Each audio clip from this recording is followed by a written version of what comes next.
What problem did the Puritans have with King James the First? What did they see him as? You remember? He was what? He was evil. He was morally bankrupt. What kind of problems did they have with the Anglican Church? They were what now? No, it's not what I'm looking for exactly. Like they have to do like the plays, how the men were being one in church. That was just in society. I'm thinking about what problems do they have with the Anglican Church? I remember at all? That they thought everybody was good. Yeah, and what else? Was membership exclusive in the Anglican Church? Anybody could be a member of the church. And the Puritans believed what? It's reserved for only the most godly of people. So yeah. So is it safe to say that King James the First and the Puritans were kind of like this? You know, round kitty cat fights. Yeah. So the Puritans want to get out of England. King James is like, hey, you know what? I'll help you pack. I just want you out of my country. You're dragging the party down. So yeah. So they actually will get rid of the Puritans. The Pilgrims are going to make the move to the New World, and they're going to settle in the New England area. And where do they allegedly land? According to Peter Griffin, it's Fraggle Rock. But where is it really? Plymouth Rock, right. The Pilgrims are separatists. They're even more out there than the Puritans, if you can imagine that. They don't think that there's any hope for the Anglican Church and that everybody that's a member of the Anglican Church is going to burn in the hot place for all eternity. So they want to get out of the country too. The Puritans will become an underground religious group, sort of like the Christians when Christianity first got started. Had an entire class on how Christianity was established and got started. Little trivia here, it was women that started the Christian church. All women. And guess who led them? Mary Magdalene. She helped get the church started. The Christian church. So, that's an interesting little bit of trivia for you. So, what's going to happen is the Puritans will decide that they're not happy with the Anglicans. They're too radical for even the Puritans, which had to be pretty bad. I mean, the Puritans were about as uptight as a stone statue, so the Pilgrims were way worse. So they will hold meetings in small groups. They are hunted for their beliefs. They get fined, they get in prison, some of them are executed. Who was famous for executing Christians before 1066? Big Colosseum, lions, Romans, right. So they're going to be persecuted in a sense for their underground beliefs. Now, the Puritans are in on this. They're snitching them out. So it's like, who do you trust? By 1608, some of the Pilgrims had moved to Holland. And when they get to Holland, they realize that the Dutch people are even a bit more corrupt than the English. And their children start to adopt Dutch ideas, including their religious beliefs. This is not going to sit well with them, because they came there to Holland, which is where my family are from, part Dutch. They came there to have religious freedom, but yet their children are being influenced by a religion that's a heathen religion. So they decide to go to Virginia. Well, that's the plan. They get on the Mayflower and head to America. Do they land in Virginia? No. They land at Plymouth Rock in Massachusetts, right? I always get that. I always want to say Pennsylvania for some reason. In November 1620, around about the time of my birthday, actually, course, not way back then. Huh? Now, I was born 350 years later. So yeah, that's a little before my time. They're going to land at Plymouth. And they're on the Mayflower. And when they get here, they're weak from malnutrition. They have scurvy because they're not eating what? Vitamin C. And there's been a couple of mutinies on board. Because they're like, you don't know where you're taking us. You know, we're going to take over the ship. Da da da da. They land at the worst possible time in the New England area. What's going on in New England in November? It's snowing. It's wintertime. Can you grow crops when it's freezing outside? No. Do they have greenhouses? No. So they land at the worst possible time. So they didn't plan very well. They don't have enough food supplies with them. They can't plant crops. Do they know how to survive in this new country? No. So who are they going to have to rely on? Natives. The natives. And this is allegedly how we get the first Thanksgiving. By spring of that next year, about 40 of them had died. Mostly elderly and children. Because they were more susceptible to disease and things like that. The merchants who had helped the pilgrims get to the new country had failed to send them any kind of supplies to back them up. Is it a shock that they're glad to get rid of them and they're not going to feed them anymore? No, it's not. So they have to rely on the native population. Samoset and Squanto are going to be the two that will help the pilgrims the most. And they actually have pretty good relations with the natives. They respect their knowledge and their adaptation to this land. And they realize, hey, you know what? If we talk to these people and we're nice to them, they might teach us how they do stuff and we may not die. Instead of walking in with your guns and stuff and saying you're heathens, you're going to pray like we do, and you're going to give us your stuff, whether you want to or not. You catch more flies with honey than you do vinegar. So the pilgrims embrace this. They actually will set up a government, I use this loosely, a government called the Mayflower Compact. And it sets up for a governor and some assistants, and it will be elected by adult males every year. But only the adult males in Plymouth. Only problem is, if you've got a governor and assistants that have as much say as the governor, is a lot of progress going to be made as far as laws and things like that. No, why? Because they might disagree with you. Okay. For argument's sake, this is blue. This side of the room believes it. This is blue. This side of the room will swear up and down this is gray. So we have an issue before us to determine whether this is blue or gray. Are we going to agree? No. So are we going to reach a decision to the color of this object? No. The same thing goes when you're trying to govern by council. That's why they had emperors. That's why they have kings. That's why they have dictators. You put a lot of people to do something, it doesn't get done. One person, by force, can get it done a lot quicker. So this is going to be a problem. Presbyterians and Congregationalists are still going to plague King James. They don't give him as much trouble as the Puritans or the Pilgrims. And at this point, they haven't completely given up on the Church of England. But they're really, really close. It's like if, you're so close to buying a house and somebody yanks it out from under you. It's about like that. And in 1625, Charles I will become king. And Charles is not well liked.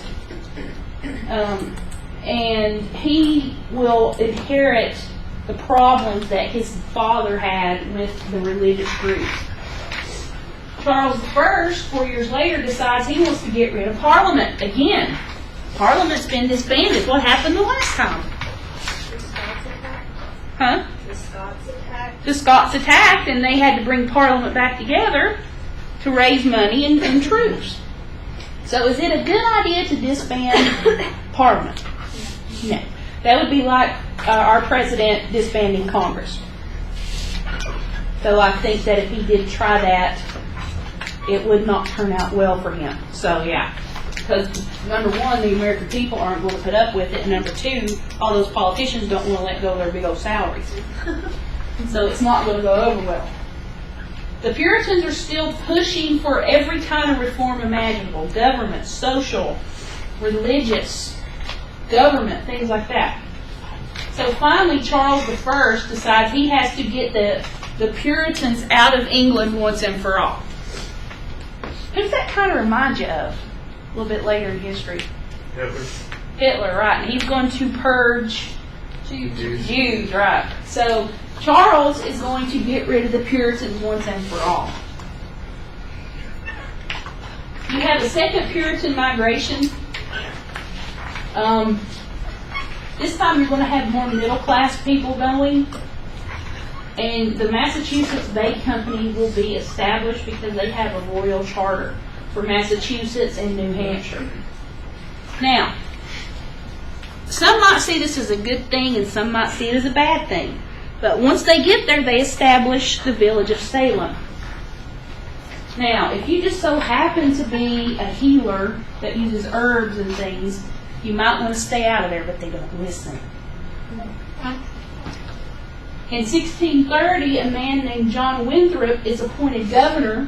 He lives in England, so he has to sail for America. So you have a colony without a governor, or one that could very easily be knocked off course by a sea monster or something.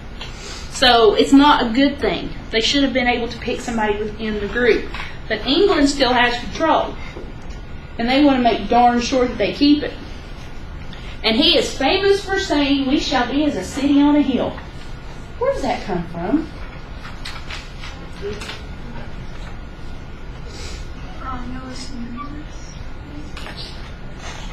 I'm thinking of another book.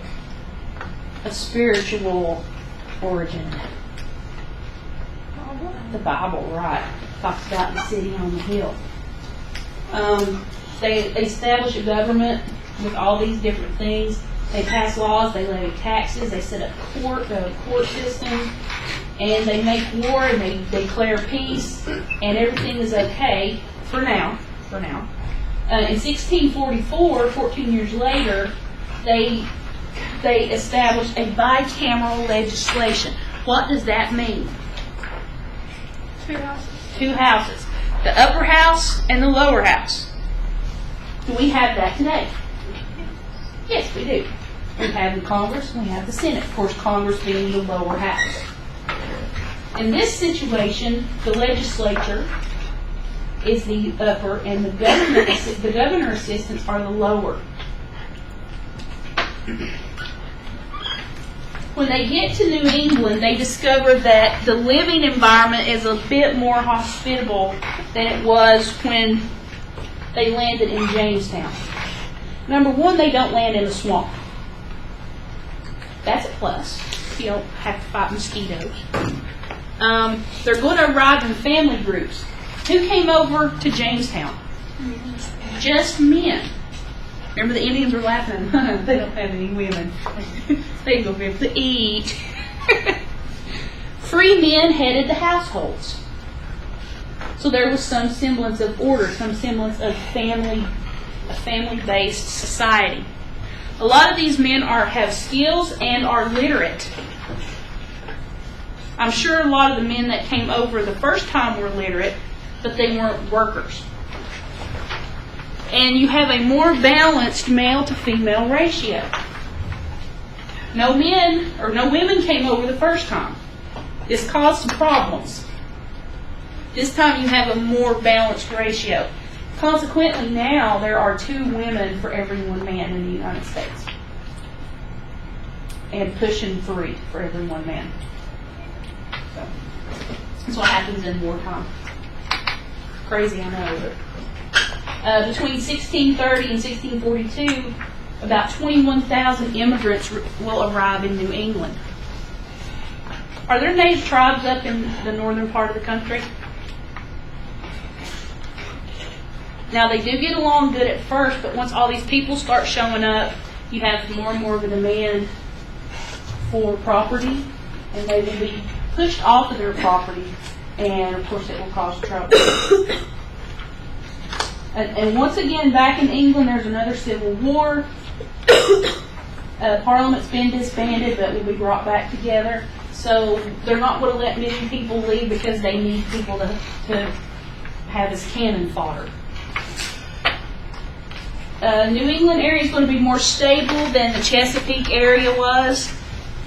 And the Puritan immigrants are going to be a lot more sturdy, I guess is a word. I know what I'm trying to say. Sturdy, fortuitous, things like that. Their average age was 70.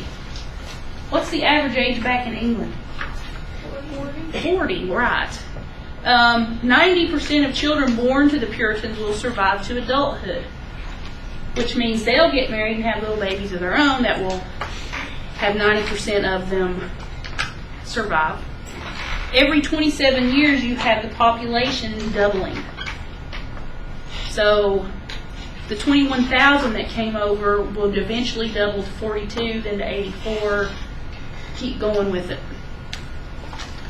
There are 1 million people in the New England area by 1700. New England, it's not a big area, but it's not a small area. So they're all kind of in Massachusetts and New Hampshire. So it's getting crowded. So in the 1640s, you have settlers beginning to move to what will become Connecticut, Rhode Island, and New Hampshire. Interestingly enough, the colony of Rhode Island was established so that excommunicated heretics would have somewhere to go.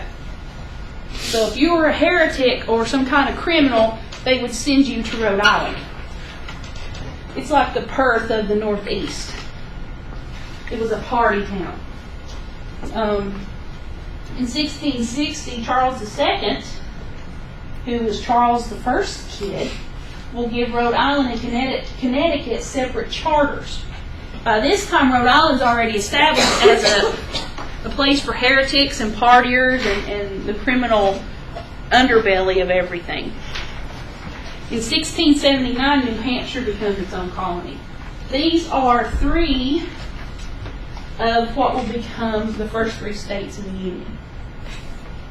Of course, Virginia and Maryland and Massachusetts will be the others. You have tight-knit communities in the New England area because they're founded around their basic religious beliefs and principles. So they have close-knit communities. You don't have slaves. There are no slaves. There are no indentured servants. They don't believe in slavery. They don't believe in forcing somebody to work for you against their will. And the thing with what's going on in the New England area is everybody owns their own land. There are no sharecroppers or things like that. New England is more of an egalitarian society. What do I mean by that? Some of those 6-syllable words. What's it mean?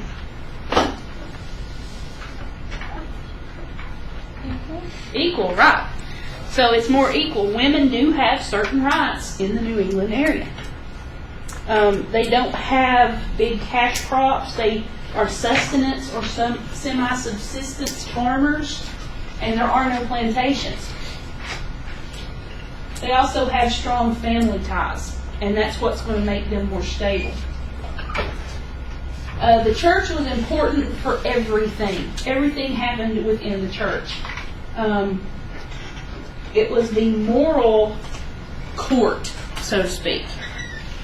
They handle everything internally. They don't trust a judge system to do this. The church handles it. They declare that if you want to join the church, it's a voluntary process. You can become a member. There are steps, and you can read those. They have to be converted. You know, they have to take communion, and the kids have to be baptized. They can expel people for anything they deem as misbehavior. If a woman accidentally shows her ankle in public, she can be sent to Rhode Island. Back then, you know, if you did show too much skin, even up into the late 1800s, Victorianism, where, you know, you weren't supposed to show skin, but yet the fashion accentuated everything that they were trying to cover up. It's weird. I don't understand that part, but once you become a member of the church, every time that church had a meeting, you had to be there. No ifs, ands, or buts. Unless you were deathly ill or in the middle of having a kid or something, you had to be there. And they had to pay taxes so that the ministers would have some money. Now, anybody ever read or seen the Scarlet Letter? All right, Reverend Dimsdale was paid via taxes through the citizens of where they lived. Had they known that him and Hester were playing in the barn, what would have happened to him? He would have been excommunicated. He would have been sent to Rhode Island. Maybe if him and Hester had just went to Rhode Island, it never would have happened. You never know. So the church is important, but there is a distinct separation of church and state. Even under the U.S. Constitution, at one point, there was no real defined line of separation of church and state. I can remember being in the 4th grade and having Bible class once a week. I remember every day before lunch, we all said a prayer before we went to lunch.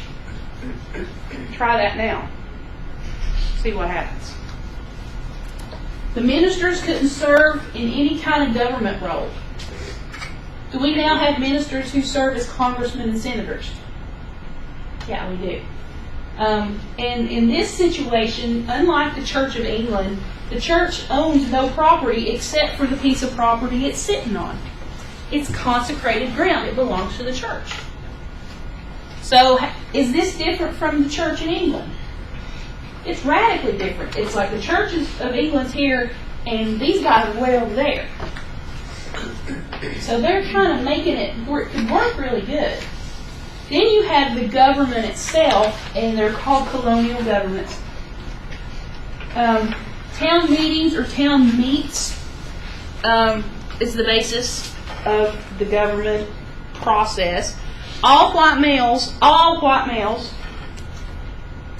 not women, males, would meet and discuss local matters, and they couldn't declare anything a law unless everybody agreed on it. Goes back to this. This side thinks it's blue, this side thinks it's gray. Is a lot going to get done? No, control. Eventually, they will have a representative government start to evolve. And this will work a little bit better.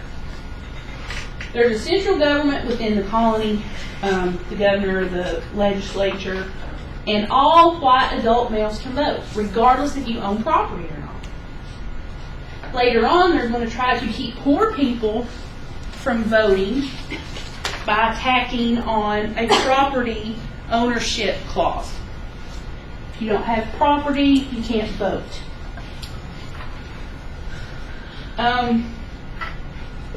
Puritan society was uptight. We've decided this. Anybody who's ever seen or read the Scarlet Letter knows this. You know, she wore that really pretty lace thing over her dress, and they thought she was being, what was the word they were looking for, that they said she was flashy, you know. Something like that. Yeah, they thought she was trying to make herself better than everybody else by wearing the fancy lace thing. So, if they knew she pinched her cheeks to make them look all flushed and everything, they really would hate that. So, anybody that didn't mesh well with the Puritan society risk the chance of being banished. Now, they set up, the people that were banished set up towns away from the Puritans. And they were like on the edge of society. Marblehead is one of those places. Anybody, where's that at? Is that in Massachusetts? I didn't know where it was. But it's a fishing port. And they provided seafood and fish and things like that. And they were suppliers of the Boston merchants. The Boston merchants being in Massachusetts, and who lives in Massachusetts? The Puritans and the Pilgrims. So it's kind of a have-to relationship here. In a lot of these places, you're going to have a lot of drunken brawls. Because here they will have pubs and taverns and things set up. And a lot of times the fight will come, out the door like in the old westerns. And everybody's punching each other and they don't know why. So, while it's a fun place to live, I don't think I'd want to raise a family there. They have a local government, but it's very weak. You've got everybody beating the hooey out of each other all the time. You can't have a very good government. And the big thing that the Puritans and the Pilgrims don't like is the fact that there's no established church. And there won't be for about 50 years. So automatically, what do the Puritans and the Pilgrims say about these people? Whoops. Sorry. That they don't believe in God. Right, that they don't believe in God. And where are they going? Well, Yeah, in a handbasket. Yeah. So, they kind of look down their noses at the people that live here. But it's like I said, everybody has to have somebody that they look down their nose at. These places will be tolerated because of certain tradable items that they have or that they catch or grow or whatever. Let's see. Fish, of course, being the major commodity. Wine, sugar, molasses, textiles, iron goods, things like that were imported into the area. The most common conflicts will be religious conflicts. Anybody shocked about that? Because there were conflicts in England, that's why they came to this country, so there will always be religious conflicts. Always. That's not ever going to change. They can't agree on how to teach the Bible, and they don't know how to react to John Calvin's ideas, because he's a little uptight too. Of course, when people disagree, nowadays they start their own church. Back then, people started their own little colonies. So if you don't agree, if you kind of like, being married and having a couple of girlfriends on the side, you may decide you don't like the thou shalt not commit adultery clause, and you start your own church where it's okay. Then you get polygamy. A little on down the line. So yeah. In 1636, a guy named Thomas Hooker will lead people to Connecticut and establish the first English colony in Connecticut. I had a friend I used to talk to all the time online. She lived like 10 miles from that original colony site. It was really kind of cool. Hooker will oppose the practice of only allowing church members to vote. What's the problem if you only allow church members to vote and not people that are not church members? Is it a little one-sided, a little biased? Yeah, so he doesn't like this idea. He thinks all white men, regardless of their church membership, have a right to vote. He favors lenient standards for church membership. Did the Puritans like this idea? Because in order to get into their club, you had to give a blood sample, a urine sample, had to pass a lie detector test, had to have a purity test. I'm being facetious, but you know what I'm trying to say. They were a little bit uptight about who got to be members. So in 1638, New Haven is founded by a bunch of Congregationalists that were very, very, very strict, to the point to where they thought the entire colony of Massachusetts were a bunch of partiers and were too liberal. Can you imagine these guys at a little birthday party or something? Like they're walking around, I better not touch anybody or touch anything or I'll go to hell, you know? So these guys had to be lots of fun. Then you have the heretics. I like the heretics because they're not afraid to live life. LL. It's still a little uptight. It's what we're used to. So Rhode Island becomes a ghetto for heretics. The big one being Narragansett Bay. I guess that's how you say that. Men and women with radical ideas were sent to this area. Anne Hutchinson was originally banished to Rhode Island. If you read about her in your book, she's pretty cool. Roger Williams will be the founder of Rhode Island. He wants to get away from the Church of England. He also wants to get away from the church that's set up in this country or these colonies. And he is all for a complete separation of church and state. Each one stands independent of each other. He wants to endorse religious tolerance for everyone. How are the Puritans going to react? If you don't think like us, you're going to go to where? The hot place. So yeah, they're not going to like this. His ideas are out there too. And he's almost deported. I mean, he was like, they're like that close to packing his bags and pushing him over the county line. Because like, no, we can't tolerate just anybody. We're good Christians, we can't do that. They have to be like us. It's radicalism. Eventually we'll go run away and live with the Indians. Woohoo! You know, walking around in a loincloth and hatcheting people over the head. Good times. Anne Hutchinson is going to be one of the most known female heretics of this time. She's a midwife. She delivered babies. And her husband is a wealthy merchant. So he's one of the upstanding people in society. They came to Boston in 1634. And Anne is going to believe that in order to be saved or have salvation, it comes through divine grace directly from God. Who else thought this? Nailed something to the door. Martin Luther. So she's a Martin Luther groupie. It comes through divine grace and not actions. So right there they're going to say, she's a troublemaker. Second thing, she's going to believe that outward obedience is not a direct reflection of what that person is doing inside, in their soul, what their soul state is like.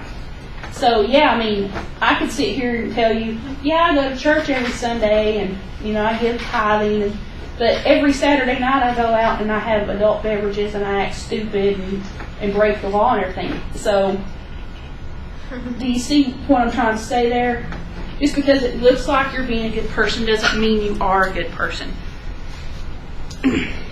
She's going to believe that people predestined to have salvation or to be one of the chosen will somehow know it. One day they'll have an epiphany. I'm one of the chosen. Epiphany is a great word. Love that word. Of course, her ideas are rejected. Number one, why? She's a woman. She's a woman. Number two, goes against everything that the churches here are trying to force on people. So her and a bunch of her friends get kicked out in 1638. And then they go to Long Island instead of stopping in Rhode Island. They keep going. And she gets killed in an Indian attack. Colonial leaders will dislike her ideas. Number one, because she's a woman. Number two, women should not be assertive with their beliefs. I grew up in a Baptist church. And we were taught that women are to be silent in church. That's what we're taught. We're not allowed to say amen or hallelujah or whatever, when it hits us that, we're not allowed to do that in the Baptist faith and the one I was brought up in. So if Now, our preacher's wife was the absolute contrary to that, because that's all she did. You couldn't hear the preacher for her. So it's kind of, do as I say and not as I do. So, yeah. So they don't like Anne because she is very proud of her beliefs, and later she will be a model for the devil of dissent. Dissent meaning you're going against the church. And they chose her likeness for this devil photo or devil picture. Then you have the Quakers show up. Now, if you had to say at this time in history that a religious group was actually tolerant and kind of easy to handle, it's going to be the Quakers. They're also exempt from military service because they're pacifists. And they will shock the Puritans and the other groups by having female missionaries. This goes against the whole idea women are not supposed to be assertive in their beliefs. But these two women, Anne Austen and Mary Fisher, go to these uptight colonies and start spreading the Quakerism ideas. In 1656, Mary Dyer and 3 men who are Quakers are actually hanged for their unusual religious beliefs. And it all stems from something called the light within. Isn't Jesus often called the light of God? Does that make sense? Yeah, it does. The Quakers believe that through this light within, this relationship with God, they believe that He talks directly to you via this internal light within. Now, through this, if they embrace it and they follow what they're supposed to be doing, that men and women can attain spiritual perfection. The Puritans believe that nobody can be perfect.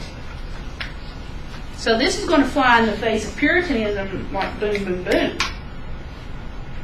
They're also going to believe that everyone has access to God and that you don't have to have a minister standing up there screaming at you or conveying your prayers to God. So they're going to manage to tick off the Puritans.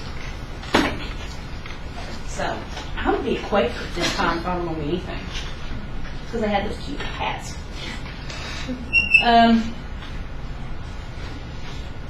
Women at this time, if they had no rights, they could not own property. They were considered property. Fathers and uncles and brothers would marry them off to men, and upon that time, they would become that man's property. We all know the stories. In New England, married women have no way to express talents they may have. They may be great engravers. They might be able to paint, or they might know a lot about how to govern something. But they're not allowed to have this. They're not allowed to share this with the colony. 98% of women were farm wives, which means they worked really hard. And that's just some of the stuff that they did. They're pregnant most of the time. They had to make everything. They made cider, they churned butter, they kept bees, fed the chickens, killed the chickens, cooked the chickens, cleaned the chickens. They did the baking because you couldn't run out to the store and buy a loaf of bread. You had to milk the cows or you didn't get a glass of milk. They washed and ironed, they spun their own clothes, they wove, they sewed. They did everything. The sons and the husbands did the heavy farm work. Understandable, but the wives helped. They hunted and fished. So once they got their work done, they would grab their guns and go try to get something good for supper. And when they were all done with that, they could go to the tavern, or they could go to the local mill or to the local store and hang out. Meanwhile, the wife is back on the farm doing everything else. It's not a fair society. But then again, this is, the 1680s. What do you expect? Women have legal disadvantages. I would know these. A married woman cannot control her own property. Upon marriage, it goes to the husband. She cannot sue or be sued because she is not considered, what's the word I'm looking for? Competent to enter into a contract. I was reading something from one of my other classes talking about how during this time men blame women's behavior on their internal reproductive organs. Hystericalism. They're hysterical. They can't make contracts. They have no mental capacity for this. When they get married, or right before they get married, they have to turn over any property they may have inherited to their husband. And they cannot file for divorce. So if you get married to a man that hits you upside the head with a pot or a can once a week, there's not a whole lot you can do about it because you can't divorce him. However, he can divorce her for anything. Big one being adultery. And I was watching Steve Wilkos today. I love that show. And this woman was accusing her husband and her daughter of being in a relationship. And Steve said it's usually the person that points their finger and screams the loudest is the one that's doing the wrong thing. Sure enough, she had been dating other people. So, the men can say, well, my wife committed adultery, and it might very well be him doing it. So Steve Wilkos could have had a heyday with these people. A few women will have some rights, mostly property rights, widows and single women. If you're a widow and you had no children, you would inherit that property. And single women can have property rights, but they're limited. Women had a big influence on the church. Women were seen as the pure vessels. But think about it this way. Women are the pure vessels that bring life into the world, but were born of original sin. Did anybody else find that weird? It's really just, I don't know. The Puritans will see women as a necessary good. Women are a good thing to have around, according to the Puritans. But they have to be, once you're married, even as an unmarried woman, you're supposed to be chaste. What's that mean? Wait for marriage. Yeah. Submissive. Your husband says, go lay down on the floor and bark like a dog. You're supposed to do that. You're supposed to be a helpmate. You're supposed to be a good wife and a good mother who serves God by serving men.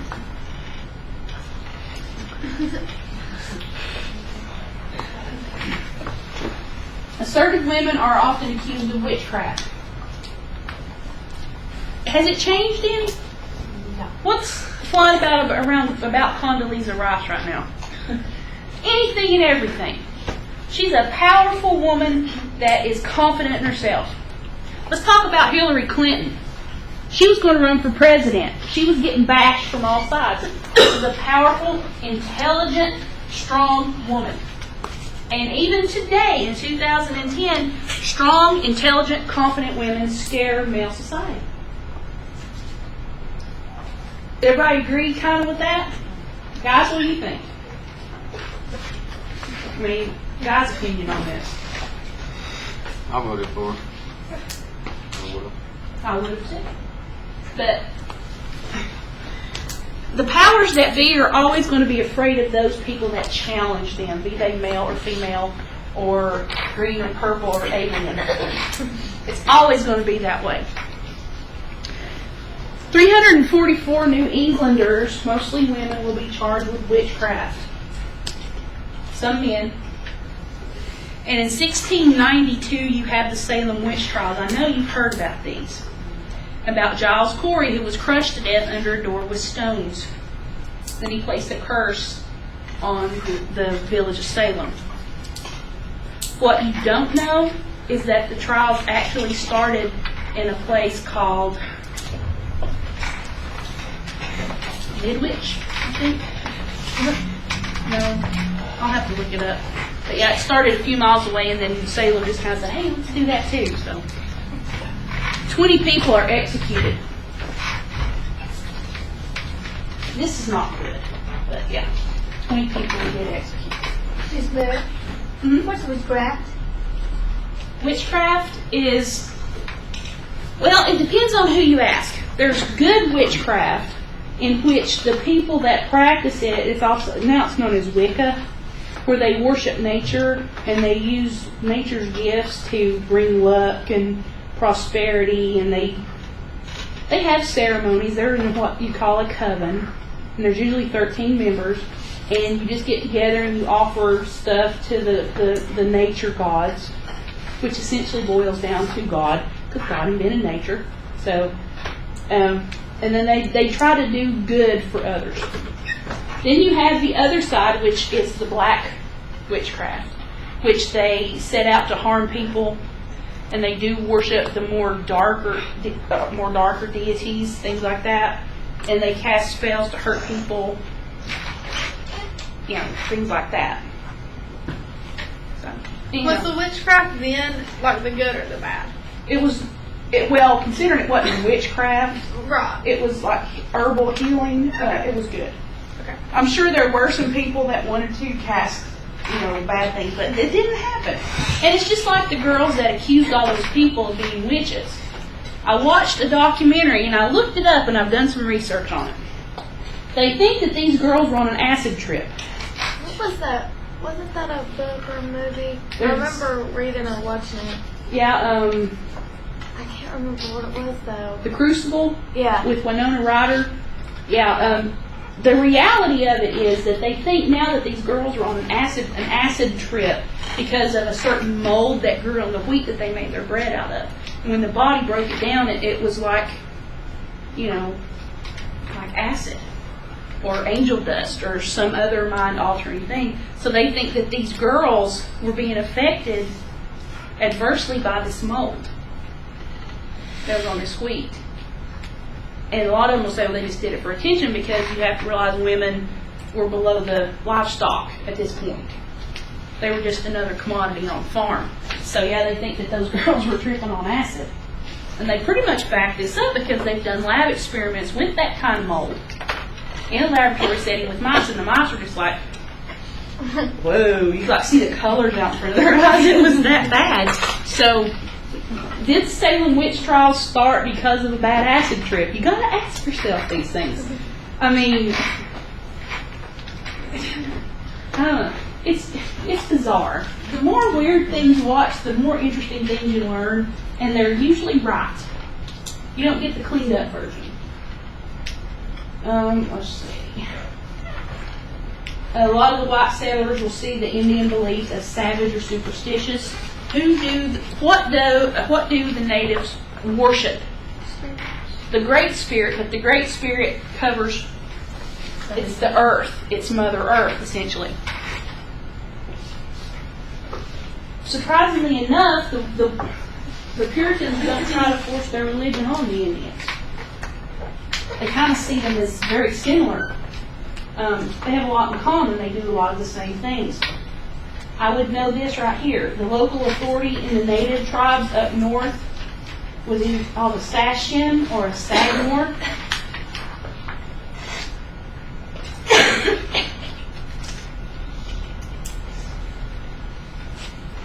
I'm going to skip over some of this. Disease, of course, is going to prove a more potent weapon than any weapon they have.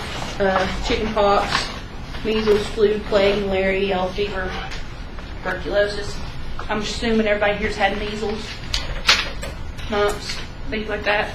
Well, if they have no immunity to it, it's going to wipe them out.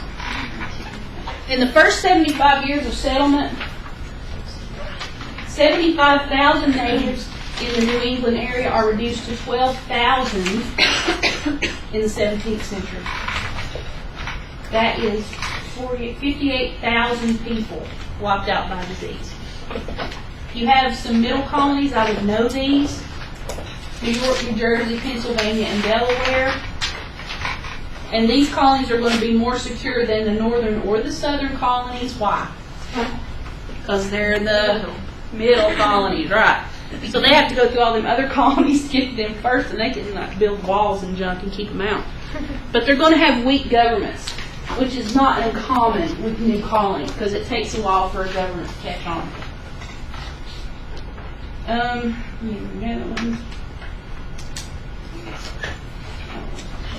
How do you know, like, what is measles and mumps? Like, Mumps is when your cheeks swell, and measles is like little red bumpy things, sort of like chicken pox too. I've never had either. So, Really?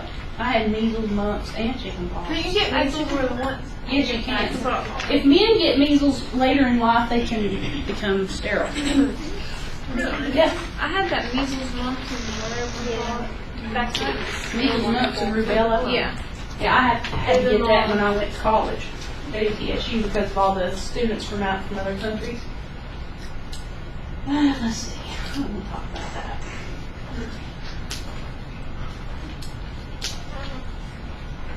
This guy right here, James, the Duke of York, was a cross-dresser. There's a famous portrait of him in New York dressed as a woman. You want to see something interesting? Watch Assuming Position. Yeah. There's two parts to it. He will rule in New York, and nobody really likes him. And then you have the Iroquois nation.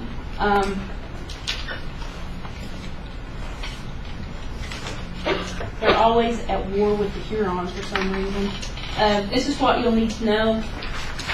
Women in the Iroquois tribe share political power with men. Actually, they kind of rule the men. They have what's called a matrilineal kinship, meaning that any kinship is traced through the mother. When men and women married, the men joined the family of the wife. And in that household, the oldest female presided. She said what she said you did. Senior Iroquois women select the Confederate Council of Chiefs, the ones that run the tribe, and then they tell them what to do. And if they see that one of these people is not living up to what is expected of them, all they have to do is vote, and then they're removed. And the women run things. In a lot of tribes, it's up to the women to decide whether or not a marriage will last. During the Green Corn Festival, among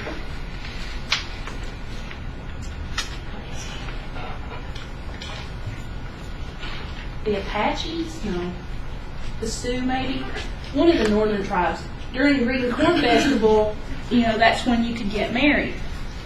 When the next Green Corn Festival rolled around, if you're not happy with your husband, you can send him packing. And nothing's said about it, and you can marry again within that same festival. So, it's kind of interesting. Then you have the family in New Jersey.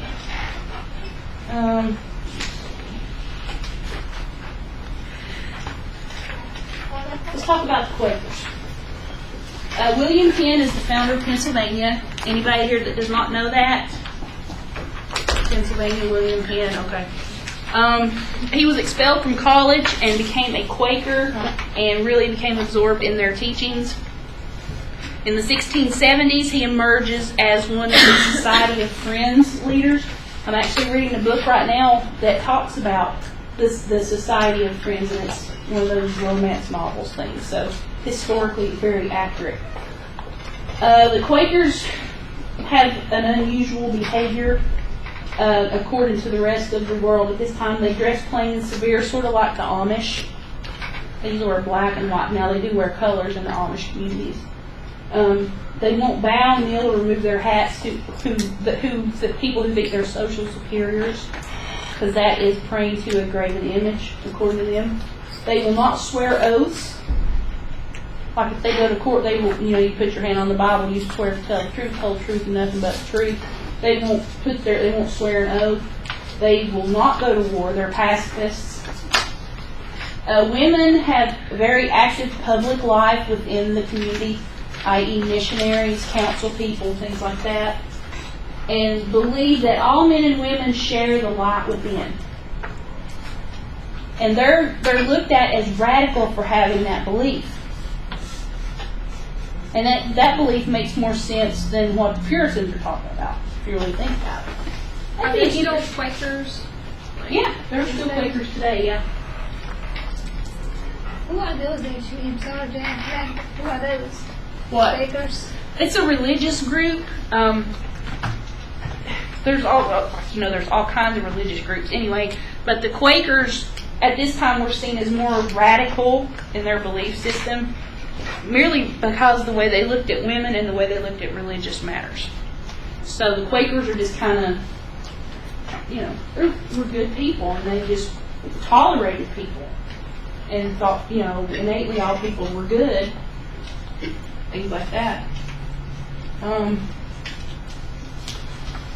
1660, you have about 40,000 Quakers. They too were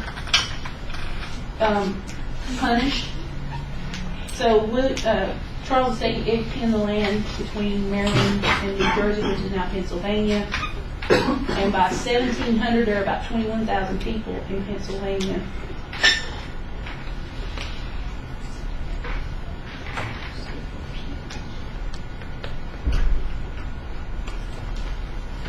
You'll need to know this. William Penn was quoted as saying, and you'll need to know for your quote quiz as well. Hint. He says, "Our wilderness flourishes as a garden." They have set up a society in which they can coexist happily. They have a lot of good land, and without the stringent codes to be able to obtain land, they have a representative assembly. They have civil liberties based on those of the people of England. Do the Puritans have civil liberties? No, the Pilgrims don't have civil liberties. But even back in 1683, you have a group that have civil liberties for all citizens, for all of their people, women, children included. And they have complete freedom of worship. And they're also tolerant of other religions as well. People are always saying that, every Muslim's a terrorist, No. In reality, Muslims are probably one of the most tolerant religions in the world. They feel that everybody essentially worships the same God, and they have basically the same principles. Judaism, Christianity, and Islam have a lot of the same basic foundations. So the Quakers are the tolerant ones during this time.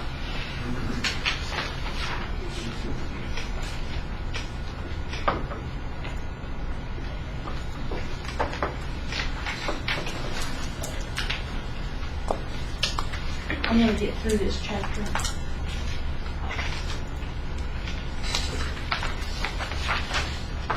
Okay.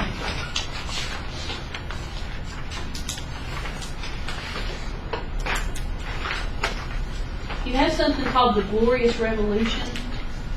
In 1688, it was a bloodless coup d'etat, and it will help Parliament get rid of James II. And he's exiled. His oldest daughter, Mary, and her husband, the Duke of Orange, who was Dutch, will assume the throne. Now, because both Parliament and the people like Mary, she's a Protestant, and she rules with Parliament, and that's a good thing. In America, New Englanders will seize Governor Andros and send him back to England. Because a bunch of crazy stuff's been going on. If you want to go through the slides, you can. But a bunch of crazy stuff's been going on.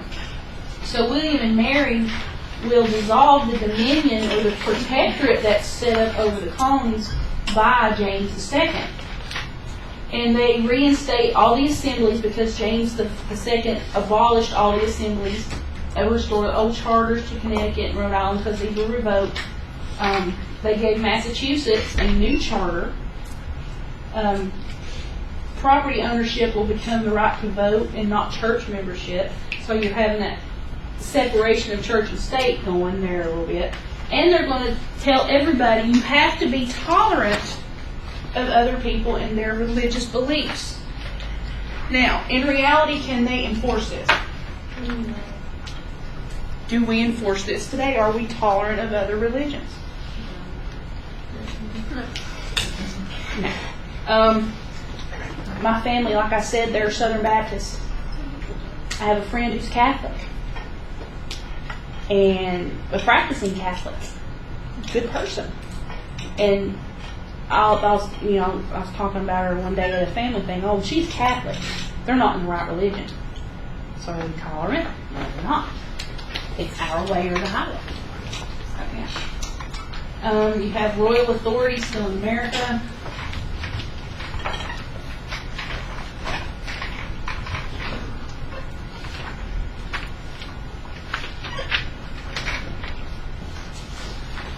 In 1663, King Louis XIV comes to power, and their fortunes in America will increase, and they will start going to Canada, and then they send the Jesuits in to convert the tribes, but we know that doesn't go well, and some of them end up as dinner.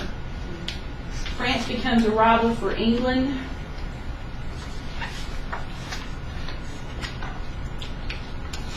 And that's that. Let's start in chapter 4, just a couple of slides.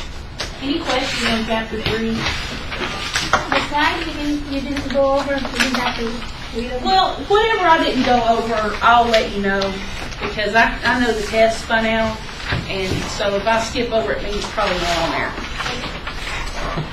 You know, I'm making a new test, but it's for next semester. Chapter 4, we're going to get into 18th century America and how things are going to be there.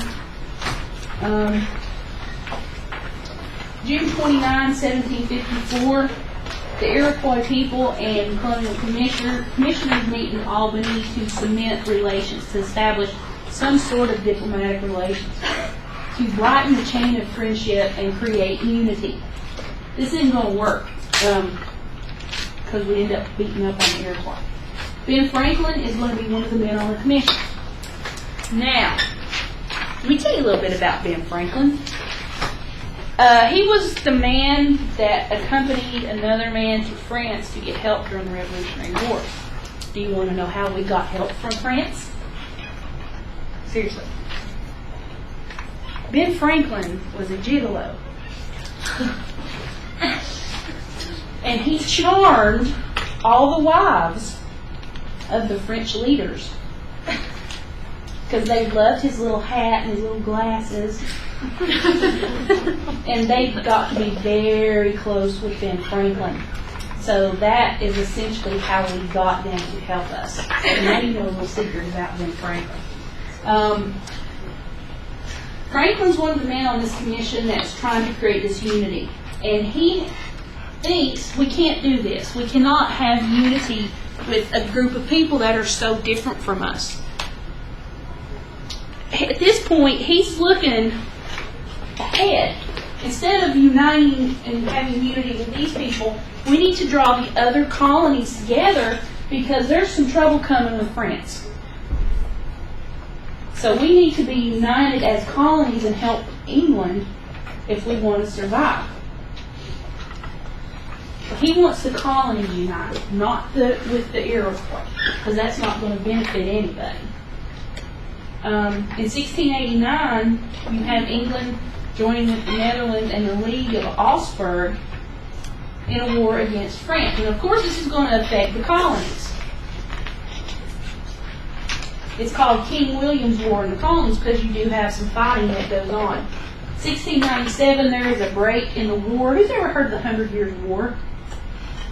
Any idea why it lasted 100 years? Because they took a long break. They took long breaks in between, yeah. Not enough people had to get killed and they had to grow some more. So they would take breaks. So, yeah. In 1702, you have a new war starting between France and England. And each will try to get control of the sale of sugar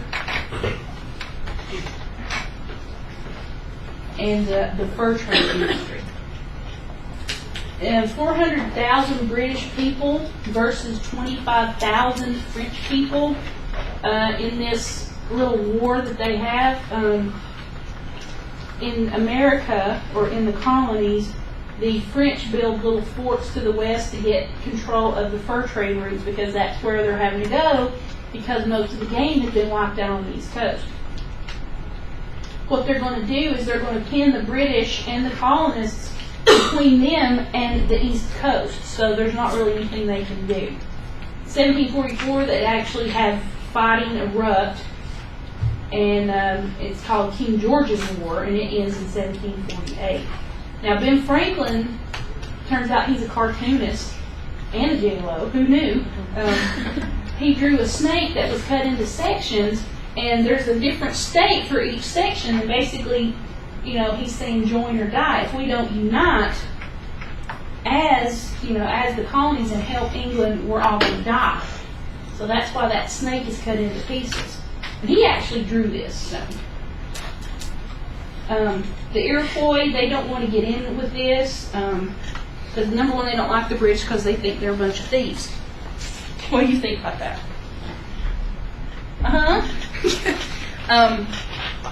They're going to trust the French a lot more, and they're going to really like the French when they build these forts to keep any more, settlers from going west and taking their stuff.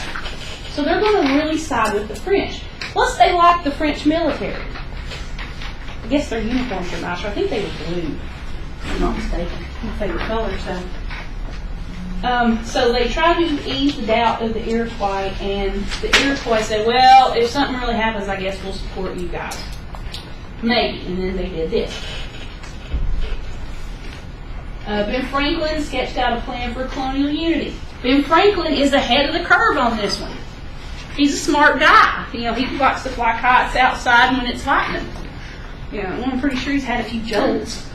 So he's thinking. He's thinking. He's out there. He wants it one government instead of a bunch of smaller governments. He wants one central government. He wants a representative council with representatives from each colony. Logical. Makes sense. It will be presided over by a president general, not a president, but somebody to just kind of get things going. And the council would be responsible for defense, Indian policy, how to build forts, how to control harbors, things like that. And the Albany commissioners like the plan. But the colonies don't like the plan. Why?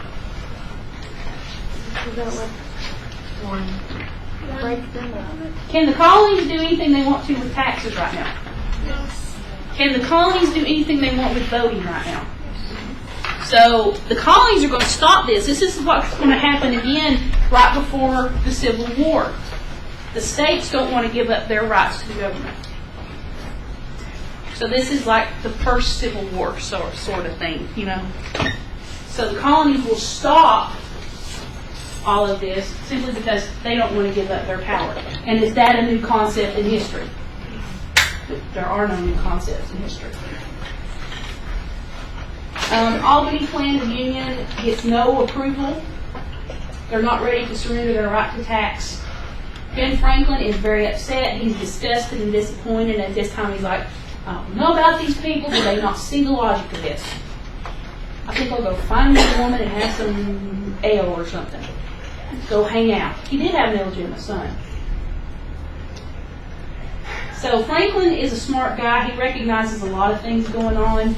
He sees the divisions in the colonies, ethnic and regional, racial and religious. You have a bunch of poor. You have poor transportation, slow communication, and then you've got the people who live on the seaboard, who are the wealthy, and those who have to live in the frontier because they can't afford land on the coast.